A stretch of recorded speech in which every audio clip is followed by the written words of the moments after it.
right, welcome to another episode of Piecing It Together, the podcast where we take a look at a new movie and try to figure out what movies inspired it. And today on the show, we've got a weird one. You know, I get excited when we've got a weird one to talk about. We are talking about A Different Man, starring Sebastian Stan and Adam Pearson. We're going to get into some crazy stuff on this one. Joining me to talk about it is Ronald Meyer. We have a great conversation, lots of puzzle pieces to get into. So that's coming up here in a second. Before we get to it, I do want to remind you, as always, to make sure you are subscribed to Piecing It Together on your podcast app of choice. We got a lot of episodes on the way, so make sure you're subscribed. That way you'll find out about them all as they come out. And you could also follow me on social media at PiecingPod. And don't forget to join our Facebook group, Popcorn and Puzzle Pieces, where we continue the conversation about all the movies we talk about here on the show. Last but not least, before we get into the conversation, this will be the last time you hear me bugging you about it until the album is out in December. But if you're listening to this the day that this episode comes out, it's the last day you can get your pre-orders in for the new The Pup Pups album. This is a silly comedy novelty project of mine about my pets. And if you get your pre-order in today, you can get your pet included on the special bonus song that I'm recording this week to wrap up the album. And this is your last chance. So if you're listening to this on Monday, what is it? Monday, October 21st. Yeah, Monday, October 21st. Then you can actually get in on that offer. There's a vinyl version of the album, which is really the way you should order it. But also, I will honor digital orders at $10. Get your order in, email me with your pet's name, and we will get them on that bonus song. It's thepuppups.bandcamp.com. Now let's get into A Different Man. All right, we've got Ronald Meyer with us to talk about A Different Man. Ronald, how's it going? It's going great. Thank you so much for having me. I'm excited to be here and finally meet.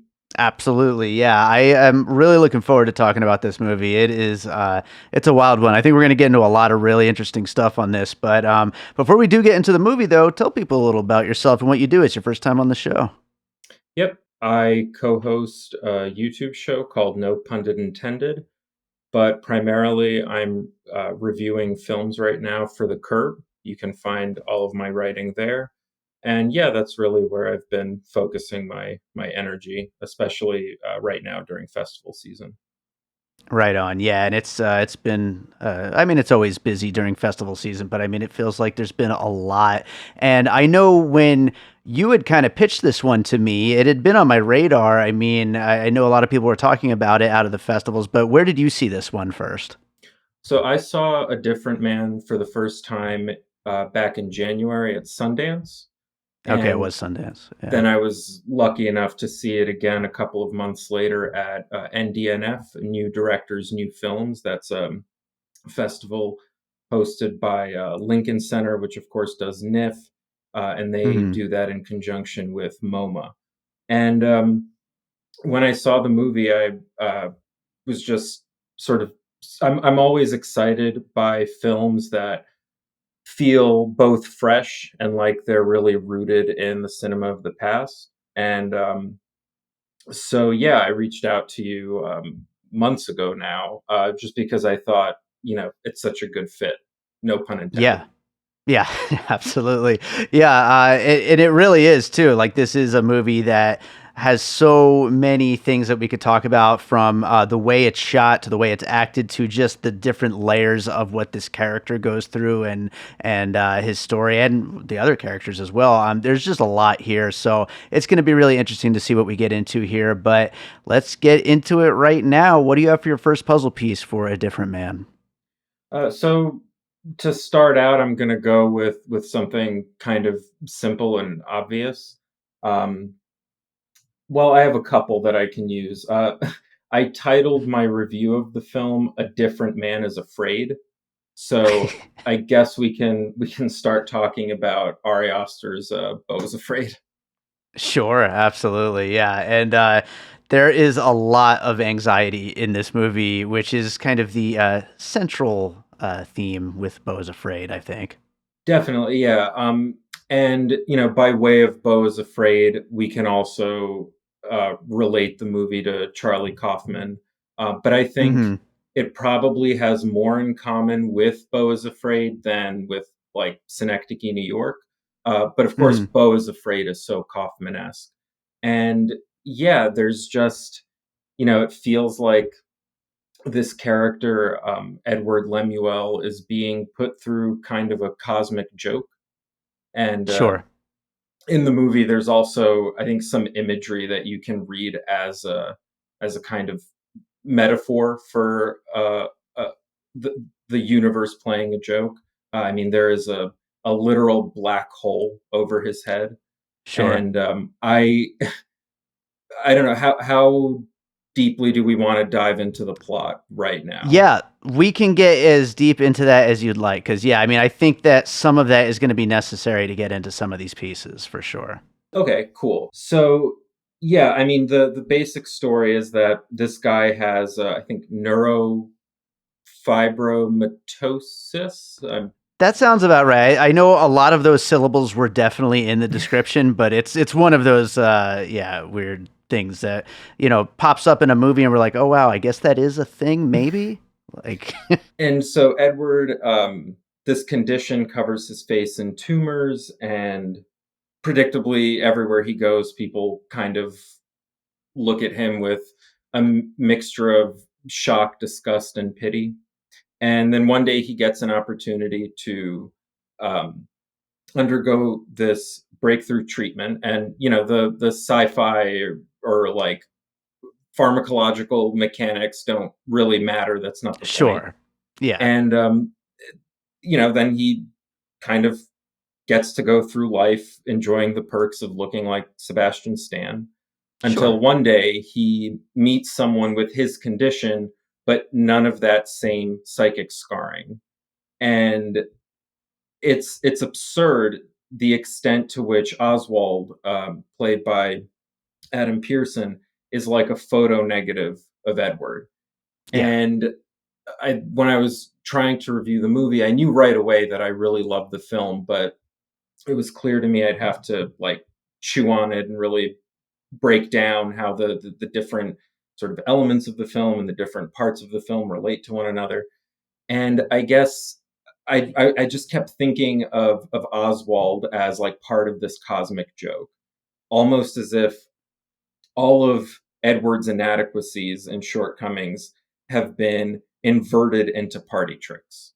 No, absolutely. And I think one of the really interesting things about this movie, A Different Man, and even like right down to the title, A Different Man, is that you can really look at this as this is a different guy who just, he had a similar, facial deformity, but other than that, he is a totally different person. Or it's, this alternate version of himself from before he took that experimental drug that made him change his appearance. And really, both are kind of valid. And that's really what makes this movie so wild and so much fun to dig into. Yeah, we definitely love double meanings at no pun intended.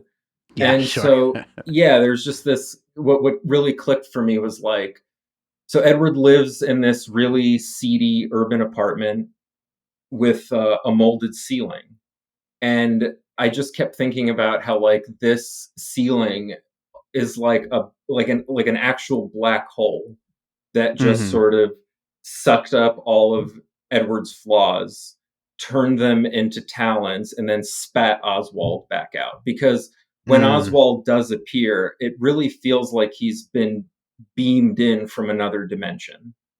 sure. Yeah, absolutely. That's a really interesting read on that hole on the ceiling, and I think you're right. I think you're like absolutely onto it as to what that represents, and I think like with Beau Is Afraid as a puzzle piece here, I think that there's really so much of that going on. And one thing back when I reviewed Beau Is Afraid and we did an episode on it back when it came out a couple years ago, I kept saying like I really like the movie, but at the same time, I like the stuff in the beginning so much more than where it actually ends up going. And I feel like this movie feels like that extended into a whole film. It's like you're getting all of those anxieties. It's closed in on this kind of singular experience of this guy, and just the world just not letting up on him. And no matter what he does, even though he thinks he's gotten this kind of golden ticket to this new life, it all goes badly for him no matter what. And I think it's a really interesting little subgenre of movies of people who they kind of get like this second chance and they screw it up. For sure. And in fact, when you said that you like the first portion of Beau Is Afraid more than the rest of it, I agree. There was this like hyper reality, something that I don't know, maybe reminded me a little bit of like David Foster Wallace, this really Mm, bizarre urban setting. And I just kind of wanted to see Beau stay in that setting and find himself in like all these weird little like different scenarios. And yeah, I think that's what A Different Man gave me. And that's why I said after seeing the movie, like, this is the Jewish nightmare comedy I wish Beau Is Afraid had been, all the way through. absolutely. Absolutely. Well, speaking of Jewish nightmare comedies, you did mention Charlie Kaufman already, but I might as well jump over to Synecdoche, New York, and a little bit of adaptation as well while we're at it for my first piece here. And I mean, as far as just dark, kind of death obsessed, medical nightmare obsessed movies are concerned, the things that Caden, the Philip Seymour Hoffman character, goes through in Synecdoche, New York, there's definitely a lot of that kind of paralleled here with Sebastian Stan's character in A Different Man. And, the idea that as this movie kind of unfolds, his neighbor, played by Renate Reinsve, I don't know if I'm pronouncing that right. Ingrid is the character's name. Yeah. She is creating this play about him, about basically taking his pain and everything that he's gone through and making a play. And as that happens, of course, this other character that we mentioned, Adam Pearson's character Oswald, shows up and ends up playing his role, and everything just gets mixed up in these very meta ways. Feels very much like the play within the movie that just keeps getting layered and layered and layered in Synecdoche, New York. And then also to bring up adaptation, there's a line, and I'm almost certain I should have looked it up beforehand, but I'm almost certain it's from adaptation, where I'm pretty sure it's there when Donald Kaufman says to Charlie Kaufman after Charlie is like, "You hate me, don't you?" And Donald's like, "Are you kidding me? Hate you? I wanted to be you, man." It's like that, just like very sincere and kind of naive, optimistic kind of point of view with this guy who's essentially like stealing all of the other guy's opportunities and all of his like life force kind of. It really reminded me of the relationship between these two here, Edward and Oswald, in A Different Man. Yeah, even at the end, after all these terrible things have happened, and Edward has, been nothing less than open about his disdain for Oswald. Oswald is still greeting him with open arms and Yeah, supporting him. And yeah, I definitely think there's a bit of that in adaptation, especially because in adaptation, we have these two identical Kaufmans. Only one is able to enjoy life, and the other one sure. feels tormented and just like the universe won't let up on him. Absolutely. Absolutely. Well, let's go on to another piece. What do you got next? So, still not getting into anything too exciting. We'll probably be able to get through this one quickly. And it's funny we're having this conversation now when I had thought of this piece way back when. But yeah, I mean, only not even a week after Joker Folie à Deux is released.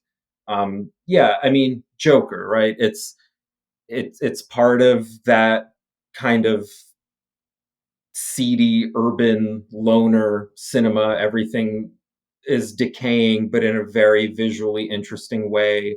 There's a Hmm. moment of Edward um, just wailing in bed after experiencing a public humiliation.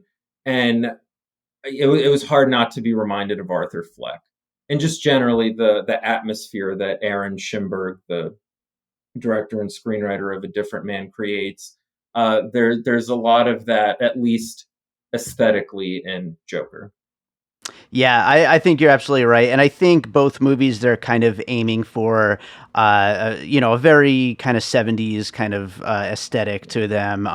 Joker famously, trying to do the Scorsese thing. I think this is more maybe in the Woody Allen vein, but there's a lot of that kind of look that is going on here, and it definitely fits in with a story that's just so, I guess.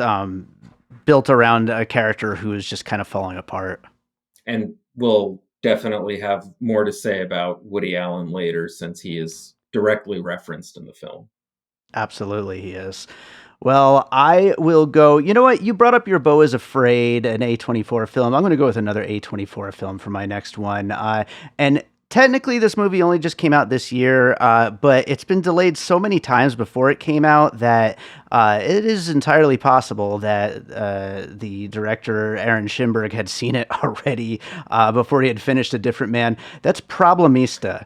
The film from Julio Torres, which is about an artist who's trying to kind of work these odd jobs so he can stay in America and try to live out his small, but they're his dreams.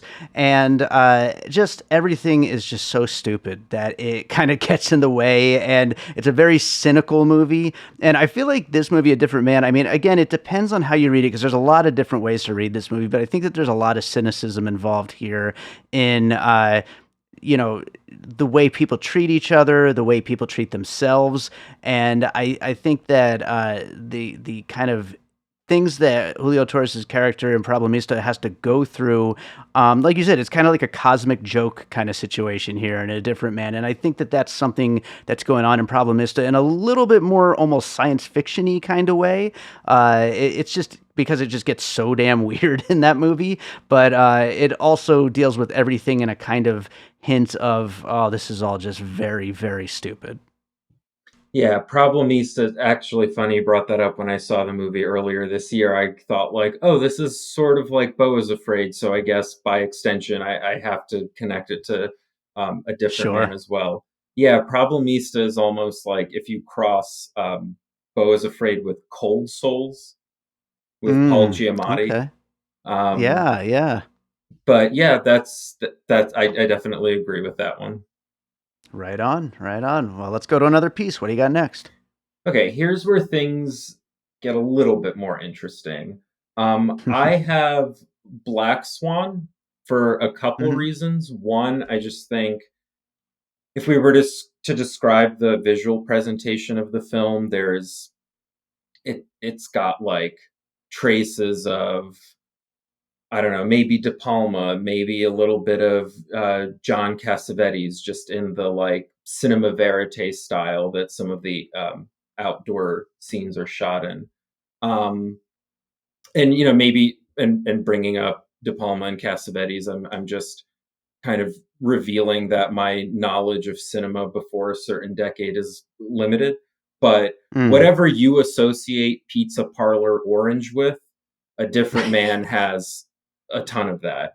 But yeah, so Mm. getting back to Black Swan, there's a stylistic similarity. I think again, just really seedy, grimy New York. There's a shot of Sebastian Stan's character going into a pub bathroom that's like covered in graffiti and red Mm. light.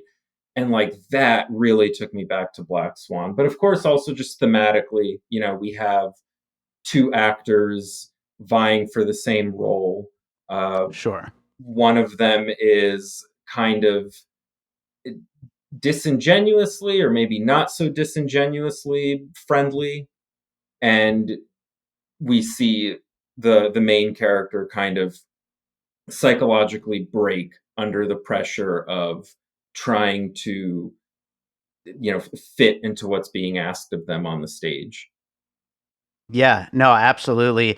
I really like the aspect of that you brought up of the locations because they really do kind of tend to mirror what these characters are going through, which is something I think is something Aronofsky would absolutely do, even getting away from Black Swan, but to a lot of his other films, The Whale last year. I think the location fits so much with the inner life of Brendan Fraser's character. A lot of his other films, A Wrestler, you could kind of see that as well, which I think those three films do get talked about in conversation a lot as well anyway. But yeah, I think that that's a really interesting thing about this movie too. Actually, I'm really happy you brought up The Whale because this is one of the reasons I think Black Swan and Aronofsky in general, are such interesting pieces.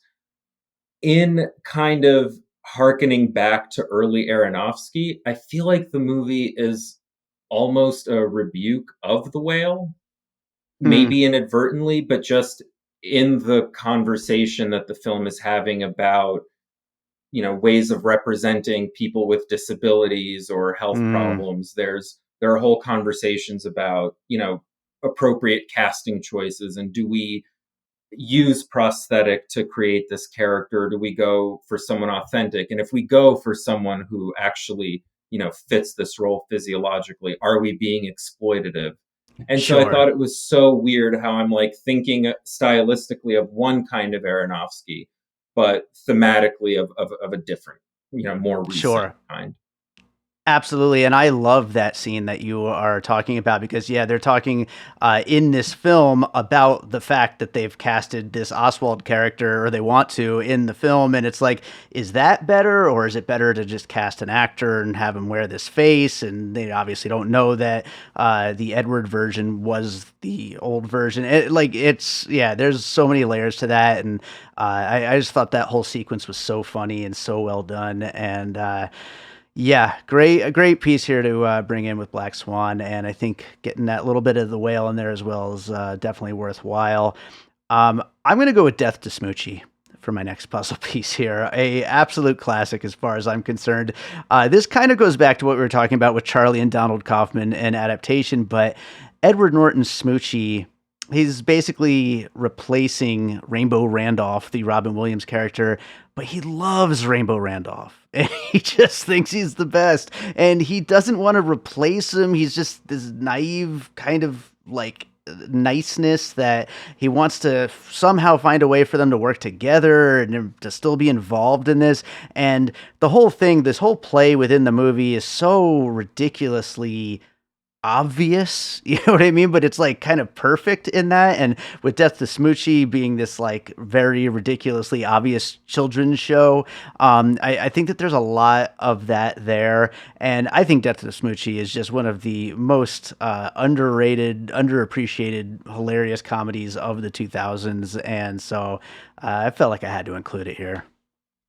I saw that movie one time in theaters when I was like younger than 10. Uh, Uh, Definitely flew over my head. But based on your description, yeah, it sounds very appropriate because, like you're, you said, with uh, Donald and Charlie Kaufman, yeah, there's this like you have these two opposing forces, and one of them realizes that, and the other one doesn't. And like even in A Different Man, it seems like Oswald is looking for ways to build on what Edward is doing to keep Edward in the show, and yeah, Edward just hates his guts. he And just you hates him so suspect much. at some point that maybe this is all kind of a devious ploy to replace him, but I think by the end we can see that no, like Oswald just really has a lot of affection for him. Yeah, yeah, absolutely. I think this is a good place to go on a quick little tangent to talk about the ending a little bit. We obviously get into all the spoilers here on this show, and the ending is the one kind of place where I'm sticking a little bit with this film because I'm not sure. Once there's a murder involved and he goes to jail and then he comes back and like I'm not quite sure if I'm in on what's going on there. Have you kind of come around to something with that? Yeah, I mean, I don't know that I have any sort of interesting way of unpacking that. but I guess because it happens so quickly, right? It's not like the third act is him going to jail and there's all this drama built around it. It Sure. To me, it was just kind of like this one final absurd kick in the balls. Like it Mhm. just made it feel more like, I think in my review I wrote that the film reminded me of a Yiddish anecdote about Sure. the universe just delighting in this cruel joke that it's playing on him. And yeah, I mean, if any more time had been given to that, I would probably need it to carry more meaning. Mhm. But it was just done so kind of offhandedly and cruelly that I just, yeah, kind of thought like, well, I mean, how else are you going to end this? Yeah, yeah. It reminded me a little bit of it's not a I didn't put it on my puzzle pieces list, but the Coen brothers, A Serious Man, where it's just like, it's not going to be okay for Larry. It's just not, So, yeah, I that's the one part of this movie though that I'm still a little stuck on. I have only seen it once so far though, so we'll see how I feel after I finally get a chance to watch it again. But yeah, let's go to another piece. What do you got next? Okay, so I'm thinking, should we go to the one I'm most excited to discuss, or maybe save that until the end and talk about two pieces that the movie itself gives us? Let's you know what? We already kind of mentioned the Woody Allen thing, so let's get into that right now. Cool. What were the two things that it mentions here? Well, yeah, there's Woody Allen, of course, and then there's Toni Morrison's The Bluest Eye. And I think The Mm, Bluest Eye we can quickly just get through. I mean, it's a book about a an African American girl who, because of beauty standards, desperately wants blue eyes, and by the end, that sort of happens, though it's really just it it's all, and Toni Morrison always uses a lot of like metaphysical imagery. So yeah, I mean, what happens at the end of The Bluest Eye is probably not to be taken literally, but essentially someone, and we see the book pop up in the movie several times. Someone's reading it on the train in the beginning. Ingrid and Oswald even connect over their shared love of the book. But yeah, by the end, she is, given, and I put given in air quotes, blue eyes, and it, just drives her crazy and puts her mm, deeper in this hole of like self-loathing and being disconnected from reality. So that's a quick and easy one. I think Woody Allen is a much more interesting element here. Uh, he's referenced in the film, and after the movie, I was like, just, what the hell was that about? And even at Sundance, Aaron Schimberg came out after the movie, and I think he was asked about Woody Allen, and maybe because of Allen's personal troubles, Schimberg didn't, I don't know, was erring on the side of caution, but mm, or maybe he just didn't want to explain what he was quite doing there and wanted to leave it up to us. I don't think there's anything too risque though about the way in which he's incorporating Allen. Um, right, the sort of classic Woody Allen rom com protagonist. mm, He seems to fall in love with a woman who is maybe kind of intellectually inferior or not as well read. And then by the end of the movie, she kind of tends to surpass him, right? Like he sure. sparks the evolution by which she outgrows him. Yeah. And I read a really good kind of analysis of Alan's cinema and how he kind of writes women. And I thought, like, oh, of course. Like, and it suddenly became so clear. It's not that Ingrid is, intellectually inferior to him, but he is definitely the reason she ends up meeting Oswald. So he is like that inadvertent catalyst to her meeting this guy and moving way beyond Edward. And so it's just Sure. part of that kind of weird joke that life is playing on him. Yeah, absolutely. And it's such a like kind of a rom-com cliche, but I think it's something that we can kind of go back to a lot of classic Woody Allen and kind of find it in a lot of those classics of his. Annie Hall becoming, like this, uh, like super well educated, like socialist who's into all of these things that Alvy, kind of not, would maybe make her feel bad about, at Sure. first, like not being someone who is intellectually engaged with this stuff. Yeah, and it's interesting that this movie, because of the inherent, esteem issues that go with having, something like what, Edward has in the beginning of this movie, he's coming from a totally different point of view than like a traditional Woody Allen, lead character would kind of approach the woman with. And so it really just kind of flips a very kind of common thing on a very uniquely different side of it. And it's not a connection I would have ever gone looking for, but I mean, in the first 15 minutes of the movie, you have a character, not a character, just an extra, someone in Edward's building telling him, "Hey, you know who you remind me of? Woody Allen."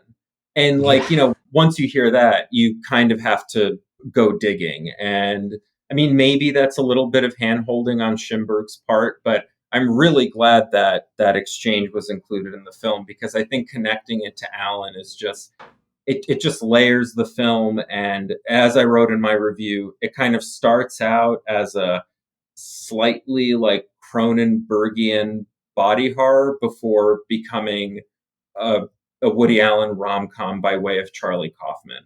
And I just Yeah. love that all of that is wrapped up in there. Absolutely, absolutely. Well, I will go on to I'm gonna go with May December, the recent another very recent movie, but I think another movie that shares a lot with this. Natalie Portman and Julianne Moore, Todd Haynes. About this actress and this that shows up to study this person who has been through this. Let's just say complex situation, and she's studying her for a role. She's going to play her in a, essentially we find out by the end of the movie, this kind of shitty TV movie version of her life, and to this play that is being put on in a different man. I mentioned it earlier, but it's kind of just totally ridiculous. Like, it's like just misery porn basically about what this poor guy with this deformity has been through. And it's kind of not that far off from that kind of a project. And the fact that everybody takes it so seriously, and then one actor wants to learn off of the other actor's experience, and then the other actor ends up getting reversed, and then eventually we get to this reveal by the end that it's going to be made into a movie with Michael Shannon, and that is just a wonderful scene in this movie. We don't get enough Michael Shannon lately, I feel like, and he's so good here. He absolutely brings it.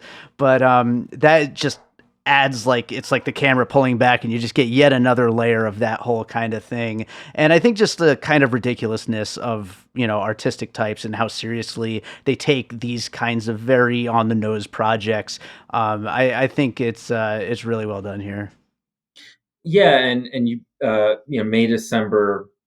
We talked about Black Swan as well. I feel like anytime you have a story about identities kind of melding into each other for the sake of performance, you're always going to be able to connect it to Bergman's persona. And so, yeah, Sure. I Yeah. think actually that's a very a good piece to bring up. I probably would have just gone directly to Bergman, but we can do that by way of May December, which definitely has a lot of that as well. Absolutely. We'll put it on the list as well because it's got to be on there as long as you're going through that pathway of puzzle pieces here. But yeah, let's go to that last piece that you got. All right. So yeah, this is definitely the one I'm most excited to talk about. We've already exhausted the sort of American canon of weirdo cinema. Um, this movie is actually from a German director, and you maybe on the surface you wouldn't find a lot that's similar to A Different Man, but it's actually maybe thematically the most appropriate piece to bring up. It's called Phoenix from Christian Petzold. Now, I have two movies with Joaquin Phoenix, and now I have a movie with his surname. So it's Yeah. very, very, a lot of Joaquin Phoenix in our lives lately. And we just talked Yes. about Todd Haynes' May December, of course. So not Yeah, sure that's what's a whole going on nother. here. Yeah. But yeah, so Phoenix, I'm gonna have to like kind of describe the plot at some length here. It's about a World War II survivor who undergoes this really like painful reconstructive surgery. And after she returns from the camps, she goes looking for her husband, assuming that they're going to resume their lives, their sort of domestic life that they had before the war. And she's of course nervous that she won't be recognized, but is optimistic that he will be able to see through her new appearance and kind of find the thing that brought them together in the first place. Sure. And a really interesting thing happens. She does find her husband. He doesn't recognize her, but he needs a woman to pretend to be his wife for some kind of like insurance purposes. Basically, like, we need to complete some bureaucratic process, and I Mm-hmm. don't know where my wife is, but like vaguely remind me of her. So This will work, I guess. yeah, this will work. And you would think, right, like it's the easiest role in the world for her to play. She just has to be herself. Mm-hmm. But what she comes to realize is that people's perception of her doesn't necessarily align with her self perception. And so Yeah. she can't be herself. She has to be the version of herself that others remember. And Mm. those two things don't always coalesce. And I think that's just the most interesting way to read A Different Man. He obviously is this character that Ingrid wrote, but she doesn't see that, and she thinks that Oswald is a more appropriate fit, not just because of his face, but she finds something in his stage presence that she thinks is more appropriate to this character that is based on the guy standing right in front of her. Yeah. Yeah. And so what Edward sort of comes to realize is that he thought, he says this is the role I was born for, but really he's playing someone else's limited idea of him. Mm-hmm. And there's also, Christian Petzold, I think several of his films have this kind of Kafka-esque bent to them. And Mm-hmm. this movie definitely has that as well, especially when we consider this typewriter that Edward gifts to Ingrid in the beginning of the movie, saying that he just found it one day. And then the next time the typewriter is brought up, she asks, "Oh, wait, didn't your mother give it to you?" And Mm-hmm. then later, when Edward, with his new face, meets her, and she doesn't realize, of course, that it's him, and he's in her apartment, he asks about the typewriter, and she can't even remember where it came from. And I think that's sort of speaking to the way art that purports to represent lived experience kind of strays from the actual, inspiration. Mm-hmm. Meaning, like, it's not the best way to put it, but the Edward that she writes is not the person she actually knew. And Mm-hmm. so, Yeah. and in that scene with Michael Shannon, you hear Oswald saying, "Oh well, you know, I was just building on what Edward started, and you're the next step in that evolution. Yeah. And that's really what the typewriter represents to me, and how I kind of bring it all back to Phoenix. Um, we are inspired by events and people, but then we really transform them into something that suits our own needs and our own Hmm. sort of vision for the story we want to tell. And yeah, I think, there are a lot of kind of obvious connections we can make to A Different Man, and I'm not sure Phoenix, would be on anyone's mind. And so I thought it was really like the one I was most excited to talk about, because I think, these other films, they share a lot of, tonal and aesthetic similarities, but Phoenix is really, I think, the movie we want to unpack to figure out the themes of A Different Man.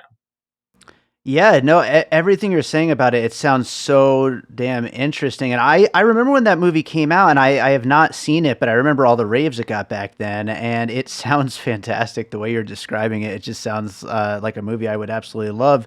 And like, I'm already picturing how those themes kind of work together with the ideas of, who this play that she wrote actually is about. If it's, the version that she remembers, the version that he remembers of himself, the version that he is now, and like there's so many layers to that, and that all, again, just kind of brings it back to, a great punny title of A Different Man. Like, it just kind of is just a lot of open-ended questions about who is that different man within this movie. And yeah, I think it really brings up a lot of interesting questions, and I'm really looking forward to watching Phoenix. I'm putting that on my watch list right now to finally get around to that one. Then my work here is done. You did a great job there, absolutely. I just think Phoenix is a great movie. So if I can get anyone to watch it, then that's a gold star for me. Yeah, well, you got me to watch it, that's for sure. I wish I could say my final piece was as, I guess highbrow as that, but I'm going with Face Off for my last puzzle piece here, because quite literally using crazy science fiction to take the face off, and then they go after each other and kind of take over each other's lives, basically. And there is, we kind of talked about this earlier, but the science fiction involved in this medical procedure, it gets a little body horror-ish for a little while there, and it's a very disgusting sequence when the skin is coming off and peeling and all that. There's some great body horror in Face Off, and the way that the whole procedure is done. And of course, none of it necessarily makes any kind of logical sense of like how this would work in the real world, but that's what movies are for, right? And they let you get into the idea of like, again, I mean, it kind of goes back to Phoenix a little bit of like this idea of who is this person to everybody around them, because obviously John Travolta and Nicolas Cage are two very different people, and once they're wearing each other's faces, they could portray either one they want. They can switch it up, or they can try to fool the other person into thinking they're who they are now. And all those layers make for a lot of very fun, pulpy, over the top fun, and a very different kind of movie. But I wanted to throw it on the list anyway. Yeah, it never occurred to me, but it's quite appropriate. There you go. Absolutely. So that is our list. I'll read down all the puzzle pieces we just talked about. We'll get into some closing thoughts here. We talked about Beau Is Afraid, Synecdoche, New York, an adaptation, Joker, Problemista, Black Swan and the Whale, Death to Smoochy, The Bluest Eye, Woody Allen movies, May December, Persona, Phoenix, and Face Off. I think we got into a lot of really interesting stuff here. I think there's just like so many different layers to this that we could get into. I feel like this is definitely a movie I would think of other things if I like, rewound and did the episode over again. I think there's just so many different areas to get into. But are there any other thoughts you had? Anything that you wanted to mention that we didn't get into while doing puzzle pieces? No, just to kind of build on what you said a moment ago. I think it's kind of remarkable that we can see all these different influences in the film, but it never, at least to me, felt derivative. And that's just Hmm. sort of going back to what I said at the beginning of our conversation. I really love it when a movie can both be forward looking, but also kind of pay homage to, all these sort of great films, and some, less great, maybe a little sort of trashier and pulpier uh, cinema that came before it. And I just think that's why I really, love this movie, and why I was so excited to talk to you about it. Absolutely. I just wanted to throw a shout to the score, which I think is fantastic and kind of blends. There's like a little bit of that kind of Woody Allen vibe at times, but then it kind of gets into almost horror-ish moments within the score as well. It's a really interesting dynamic score, and I think it really does a great job of accenting the very strangeness of the overall movie and just the kind of absurdity of what's going on. So, yeah, great score as well. And yeah, I think that does it for A Different Man. Ronald, is there another movie you watched recently you want to recommend to our listeners? Ooh, sure. I saw I'm Still Here at the New York Film Festival. It's from the Hmm. director of The Motorcycle Diaries. I'm not sure how to pronounce his last name, so I'm just going to sidestep that embarrassment. It's got Hmm. a really incredible performance from Fernanda Torres. I would love to see her be a prominent fixture in the Best Leading Actress conversation. And yeah, see it when it comes out. It's from Sony Pictures Classics. I mean, I see a lot of movies, but that's probably, the one of the best things I've seen recently, but also something that probably isn't on a lot of people's radars. I can recommend Nora, but I think most of your listeners are already primed for that one. Yeah, absolutely. Cannot wait. But yeah, I'm still here. I've seen it on a few lists, and I don't actually know anything about it, so I'm going to go look it up. But hopefully, it'll be out soon. I'm definitely looking forward to checking it out. Right on, Ronald. Tell people where they can find you and the pod and all your writing and everything you're up to. Yeah, so you can find me on Letterboxd, RP Meyer. You can read my reviews at the Curb, including my review of A Different Man, which I'm. It's probably one of my favorite things that I've ever written. So if you enjoyed this conversation and you want to go a little deeper into my thoughts on the film, you can find that review on the Curb. It's called A Different Man Is Afraid, which I think is an appropriate title for a couple reasons. And yeah, you can check out my show on YouTube, no pun intended. We haven't really been uploading episodes recently, but with awards season really taking off, we're gonna jump back in the saddle. Right on, right on. Well, thank you so much for doing the show. Glad we were finally able to do this one. I know we've been talking about it for a while, so hopefully we'll get you back again for another episode sometime soon. Yeah, I'd love that. Thank you so much for having me, David. All right, so I hope you enjoyed that conversation about A Different Man. Thank you so much to Ronald Meyer for joining me on that one, and thank you to all of you for listening.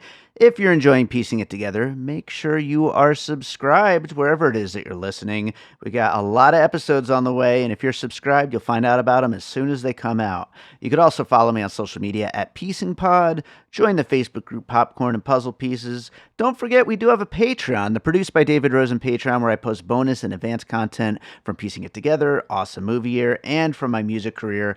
Lots of great stuff over there, and early access. It's at patreon.com/bydavidrosen. I absolutely appreciate you all being out there just listening, but if you want to support the show, that is also very much appreciated. I told you at the top of the show about the Pup Pups album, A Boy and His Dog and Three Cats and a Bear. Today's the last day that you can get that pre-order in to get your pet included on the bonus song. So this is the last time you're going to hear me talk about that until the next album, of course. But if you want to get your pet on the album, it's going to be amazing. You can do that at thepuppups.bandcamp.com. So I could play a preview from the album just to get one more little plug in there, but no, I got a song that's too perfect to go with this one. It's a track, I've played it before, I'm sure, but it's called A Stranger. It's from my album An Unseen Sky. This is not stuff about puppies. This is my this is my instrumental music, and this is a real dark one, a weird one. It's actually one of my favorite tracks. from any of my albums. So I thought it would be a good one to include here. It fits the theme and the vibe. So let's go with A Stranger from An Unseen Sky, which you can go listen to on all of the streaming services, the full album. And I hope you enjoy it. We'll be back with more Piecing It Together real soon.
An All Points West production, produced by David Rosen in Las Vegas.